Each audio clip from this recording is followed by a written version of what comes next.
yağ yemenin iyi bir şey olduğunu bahsediyoruz ya, işte Hindistan cevizi olur, tereyağı olabilir, sade yağ, ghee yağı olabilir, avokado, zeytinyağı. Yani bu yağ işine zeytinyağı iyiliğiyle başladık, o ilerledi buraya geldik. Ya da işte kemik suyu vesaire. Ama şöyle şeyler de olabiliyor. Ya işte hocam ben onları kullanıyorum ama işte kolesterolüm şöyle arttı, trigliseridim böyle arttı, kilo aldım vesaire. Şimdi burada bilginin ucundan tutarak iş olmuyor. Resme bütün bakmanız gerekiyor. Bir tarafı yaparken öbür taraftan bozmamanız gerekiyor. Şimdi bu yağların gerçekten nasıl çalıştığını ve ne yaparsak aslında işimize yarayacağını ve orada nerede bozulduğunu anlatmaya çalışacağım. Şimdi gene mideyi, bağırsağı falan değil, elektron transport zincirine geleceğim. Üzgünüm çünkü sonuçta işler orada dönüyor ve asıl mesele orada. Şimdi elektron transport zincirimiz. Yani hani dananın kuyruğu ya burası. Mecburen buradan anlatıyoruz. Gene istasyonları çizdik değil mi? 5. Konumuz şuradaki ATP enerjisi. Şuradan da yiyecekler giriyor. 2 tane giriş yeri var zaten. Şimdi buradaki konu şu. İstasyon, bunlar şu kompleks yazısında yazayım da o laf unutulmasın. Kompleks 1, kompleks 2, 3, 4 gidiyor. Şimdi yağ iyidir konusundaki hikaye şu. Şimdi birden karbonhidratlar giriyor, 2'den yağlar giriyor. Tamam mı? Burada karbonhidratlar, yani glikoz şuradan giriyor, şuradan da yağ giriyor. Yani 2 yağın yeri, burası glikozun yeri ve buradan böyle akmaya devam ediyorlar. ATP olacaklar. Buradaki kritik nokta şu. Bir, çok hızlı çalışır. Bir, her zaman için diğer istasyonlardan daha önce olarak kapar.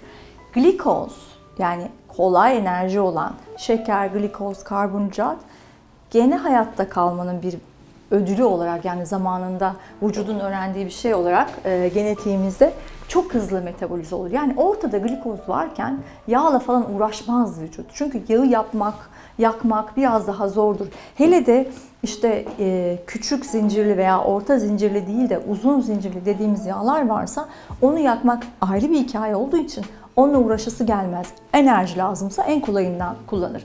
Yani şu, eğer bir yağ almaya çalışırken o yağın yanında karbonhidrat varsa, bu böyle işte nasıl diyeyim, tereyağlı pilav gibi abartmanıza gerek olan bir şey değil. Şu da olabilir mesela, diyelim ki işte nasıl tereyağını ekmeğe sürüp üstüne reçel sürersen olmuyor ama tereyağını ayırıp aç karnına yersen oluyor. Yanında mesela diyelim ki mercimek, baklagil, iyi bir şey, hani karbonhidrat. Ama onun bile varlığı, karbonhidrat kolay yakıldığı için onun içindeki yağın yakılmasını durduran bir şey olacağı için yağı tek başına yemek gerekiyor. Nasıl anlatabilirim? Mesela zeytin tek yediğinizde içinde yağ var, zeytin, karbonhidrat yok. Avokadoyu tek yediğinde içinde yağ var, zeytin, karbonhidrat yok. Ama iyi şeylerden bahsederek söyleyeceğim. Diyelim ki ceviz. Cevizde nişasta var, yani karbonhidrat ve yağ da var. Kötü değil zaten, hani normal zamanda normal miktar diyoruz ama konumuz hani tereyağı, Hindistan cevizi yağı ya da işte kelle paçadaki yağ falan ya, hayvansal gıdalardaki yağ ve işte Hindistan cevizi iyi midir, kötü müdür, doymuş yağ konusu. Onunla ilgili söyleyeceğim. O yağların, yani size iyi olduğunu söylediğimiz yağların yanına koyduğunuz şeyin bedeli var. Nedir o? Diyelim ki işte kahve içiyorsan ya da çay içiyorsan, bitki çayı içiyorsan, içine bir tereyağı koyarsan, sade yağ koyarsan, ghee koyarsan, Hindistan cevizi yağı koyarsan enerji bulursun. Bu bilgi doğru. Ama onun yanında bir kurabiye yersen olmaz. O zaman işte o kurabiyedeki enerji o kadar hızlı bu hattı doldurur ki burası kapanır. Ortalıkta karbonhidrat varsa bu yolu kullanmaz. Bunu kullanır. O zaman bunu da soktun sen içeri. Şimdi işte mesele nerede? Diyelim ki dendi ki tereyağı çok iyi yiyebilirsin. Sen de yiyorsun ama işte yanında ekmeğin var, yediğin ya da işte pilavın var, makarnan var, neyse yani karbonhidrat var, pasta böreğin var. Şimdi önce oradaki enerji gideceği için şuradaki iyi yağ, yani bu iyi bile olsa bu hatta gidemeyeceğinden hop buradan işte kolesterol vesaire bu hikayeye kayacak demektir. Veya kalça yağı olacaktır, yani depo yağı olacaktır. Demek ki burada bir yağdan %100 fayda sağlamak istiyorsan yandaşı olmayacak. Yandaşı, kötü kardeşi karbonhidrat demek. Yağlar yanında mesela sebzelerle yenebilir. Ne bileyim, uyduruyorum şu anda, mesela kerevizi tereyağına banıp yiyebilirsin. Çünkü biri sebze, biri yağ. Hani ortada karbonhidrat yok. Ama dediğim gibi yani tereyağlı makarna falan olmuyor. Ya da işte kurabiye ile kahveli tereyağı olmuyor. Onun yanına onu koymayacaksın. Dolayısıyla mesela tıpta şöyle bir şey var. Bunu da duyacaksınız tekrarlayan. Yağ toksemisi, lipotoksemi, işte yağlar toksik falan filan. Ve işte Harvard bile söyledi. Hindistan cevizi yağı, doymuş yağ, şöyle kötü, böyle kötü. Bunların arkasında onları tek başına koymamak var. İnsanlar yanında bir şey yedikleri için masum bile görse bunu da koyduklarında buradaki hat gitmiyor. Yani bunu tıkıyor ve dedim ya buradaki hattı kullanacak. O yüzden de kalan yağların hepsi ya damara gidecek, ya kalçaya gidecek, ya kanda dolaşacak. Yani zaten ilk olarak da trigliserit oluyor değil mi? Kan yağları olarak oluyor kanın içerisinde. Yani bu hat buradan akmıyorsa buraya dönecek. Şu hattı açabilmek için ne dedik? Bunun olmaması lazım. O zaman biz tek başımıza yağ yediğimiz zaman demek ki kompleks 1 ile işimiz olmadığından direkt kompleks 2'den onları yakabiliriz. Şimdi burada başka ne yapalım? O zaman buradan sonra devam ediyor enerji üretim işi. Demek ki sorun olmuyor o zaman. O zaman yediğin kadarından enerji üretip hani çok yersen ki dediğim gibi uzun bir süre yakınında karbonhidrat yoksa bir 2 saat kadar çok yesen bile şey olması çok zor, yani kilo olması çok zor. Şimdi karbonhidrat almadın, yağları yiyorsun, buradan geçecek yüksek enerji. Ki zaten bir karbonhidrattan biz burada 38'e kadar çıkarken bir yağdan minimum 129 kadar enerji elde ediyorduk. Zaten yağın avantajı o. Şimdi bu yağların bazıları gene çok daha rahat buraya atlıyor. Bazıları taşıyıcı istiyor. O kadarını da biliyorsunuz. Şimdi bunun burasında zaten bir tane şey var. Alan var. Yani buradan geçmek gerekiyor. Zar var ya. Şu kapıdan geçmek gerekiyor. Bu yağların buraya gitmesi için değil mi? Burada bir taşıyıcı gerekiyor. Eğer yağlar işte şeyse etteki yağ, işte ne bileyim kemik suyundaki yağ, kelle paçadaki yağ falansa onlar uzun zincirleri var. Bu da zincirde, bu da zincir. Bunlar da uzun zincirli yağlar oluyor. Eğer uzun zincirli ise yan yana karbonları demek. Onları buradan sokamıyorsun. Dar burası. O zaman bunların hem parçalanması hem taşınması lazım. Bu hikayesini bildiğimiz L-karnitin var ya, işte yağ yakar falan filan. İşte bu L-karnitin normalde vücutta var, karnitin, ve bu uzun yağları buraya alıyor. Ama işte karnitin iyi çalışmayabilir, o vakit uzun sürebilir. Sen daha oraya taşınmadan hemen karbonhidrat yiyip gene burayı bloklayıp bu tarafı çalıştırmış olabilirsin falan. O yüzden bu uzun yağlar biraz daha zor geçiyor. Niye biz tereyağı, Hindistan cevizi yağı ya da ghee yağı iyi diyoruz? Çünkü short chain fatty acid ve medium chain fatty acid. Yani küçük zincirli ve orta zincir. Demek ki uzun değil, küçük, small veya medium. Onlar buradan geçebiliyorlar işte. O zaman demek ki L-karnitin falan hikayelerine de gerek olmadan o yağların faydası aslında burada. Şöyle özetleyelim. Yağ yemenin iyi olduğu söylendi. Hatta bizim asıl, mesela hiçbir şey yemek koymadım, açım değil mi? Aç olduğumda glikojen depolarım falan hemen zaten bitiyor. O zaman mesela kalçamdaki, karnımdaki yağı nasıl yakıyorum? Yine şu sistemden yakıyorum. Değil mi? Aslında. Yağ yakmak hani kilo vermek anlamında veya işte vücut yağla enerjiyi daha yüksek üretiyor anlamında. Yani yağın iyiliği konusu ancak yanında karbonhidratı yoksa kıymetli, ve bunu anladık. İkincisi, yağların boyları var. Bu boyları onların işe yaramalarını yavaşlatıyor.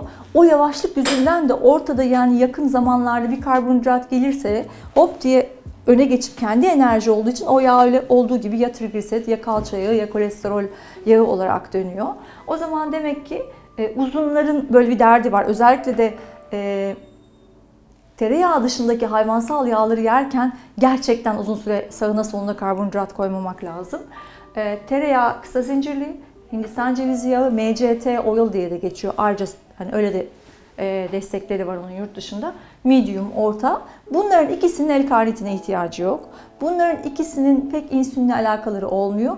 Bunların yanına da eğer sen çok fazla karbonhidrat koymazsan buradan çok hızlı geçebildikleri için daha hızlı enerji veriyorlar. O yüzden işte Hindistan cevizi yağı beyne iyi gelir, hafızaya iyi gelir. İşte tereyağı şöyle vesaire. Bu konuşmaların altında o var yani. Bunlar kısalar, içeriye kolay geçiyorlar, karnitine ihtiyaç duymuyorlar. Kompleks 2'den direkt ATP olma yoluna gidiyorlar. O yüzden depolanmaya, trigliserit yapmaya daha az müsaitler. Fakat biz tereyağının altına ekmeği işte tereyağlı kahvenin yanında kurabiyeyi, Hindistan cevizini toplar halinde yanında işte ne bileyim çikolatasıyla falan hani onun yağını öyle almaya çalıştığımız zaman ortadaki karbonhidrat o kadar hızlı ve becerikli ki yani kim yağla uğraşsın deyip olaya el koyduğundan iyi yağlarımız bize işe yarayacağına gol atmış oluyorlar. Yani yağ hikayesi böyle basitçe. Ama şey de mesela bu işte bir sürü hastalık terapilerinde falan ketozis, ketojenik lafları şöyle bu gene yağ yakmakla ilgili ve bu konular çok geçiyor orada. Ama orada yapılan yanlış şu.